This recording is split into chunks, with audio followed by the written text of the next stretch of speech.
प्रधानमंत्री नरेंद्र मोदी ने कहा है कि भारत लोकतंत्र की जननी है और भारतीय लोकतंत्र की सबसे बड़ी विशेषता यह है कि समय के साथ इसमें लगातार बदलाव आते रहे हैं।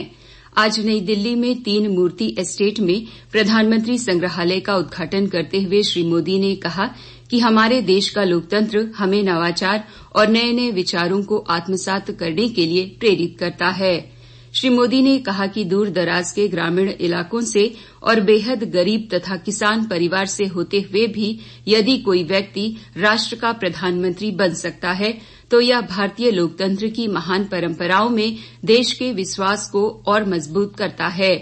प्रधानमंत्री ने कहा कि स्वाधीनता के बाद हर सरकार ने भारत को उस ऊंचाई तक ले जाने में अपना योगदान दिया है जहां पर वह आज मौजूद है।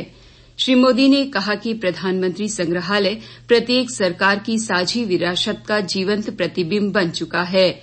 उन्होंने कहा कि यह संग्रहालय ऐसे समय में बना है जब देश आजादी के 75 वर्ष मना रहा है। प्रधानमंत्री ने कहा कि संग्रहालय ज्ञान, विचारों और अनुभवों के प्रवेश द्वार के रूप में काम करेगा।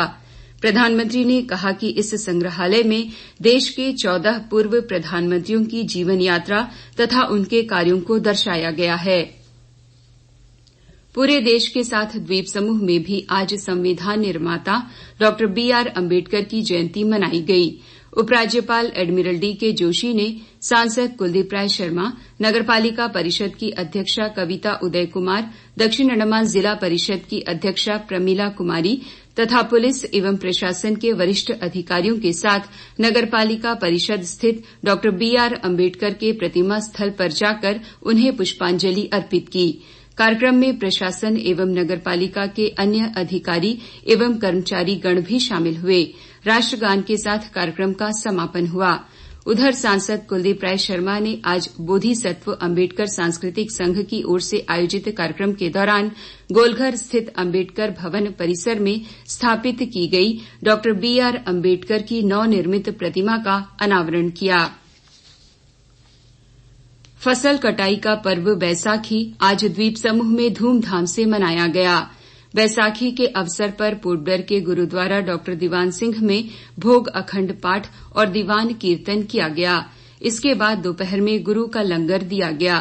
कैम्बल बे में भी सिख संगत सभा गुरुद्वारा में अरदास की गई और श्रद्धालुओं को लंगर वितरित किया गया।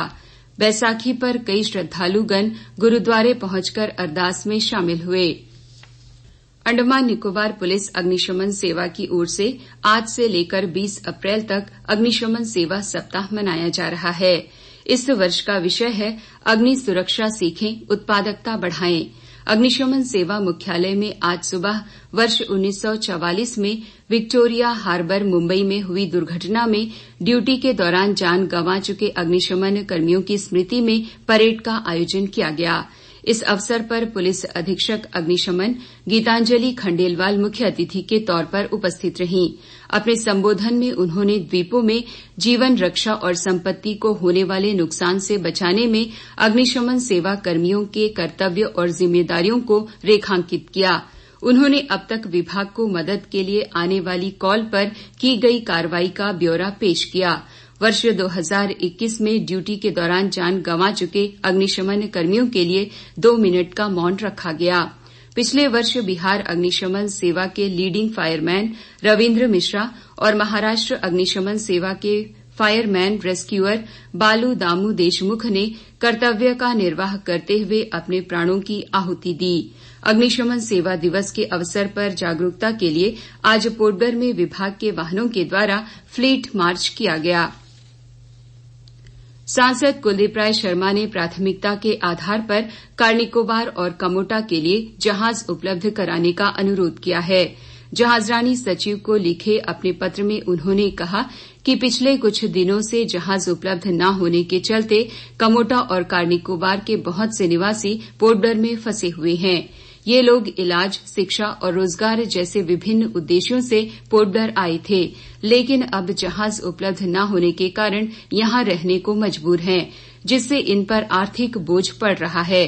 इसे देखते हुए सांसद ने कारनिकोबार और कमोटा के लिए जल्द से जल्द जहाज उपलब्ध कराने का आग्रह किया है। जिससे पोर्ट ब्लेयर में फंसे लोग अपने घर वापस लौट सकें तथा वापसी में स्थानीय निवासी वहां से पोर्ट ब्लेयर आ सकें। फरारगंज पंचायत समिति के उप प्रमुख श्री सिमसन ने पोर्ट ब्लेयर से डिगलीपुर जाने वाली एक्सप्रेस बस सेवा को नमूना घर शैतानखाड़ी जंक्शन से फरारगंज होते हुए उपलब्ध कराने का अनुरोध किया है। परिवहन सचिव को लिखे अपने पत्र में उन्होंने कहा कि प्रतिदिन इस क्षेत्र में रहने वाले 15 से 20 यात्री मध्योत्तर अंडमान आते जाते रहते हैं। नमूना घर मार्ग से बस उपलब्ध होने से ऐसे यात्रियों को काफी सहूलियत मिलेगी।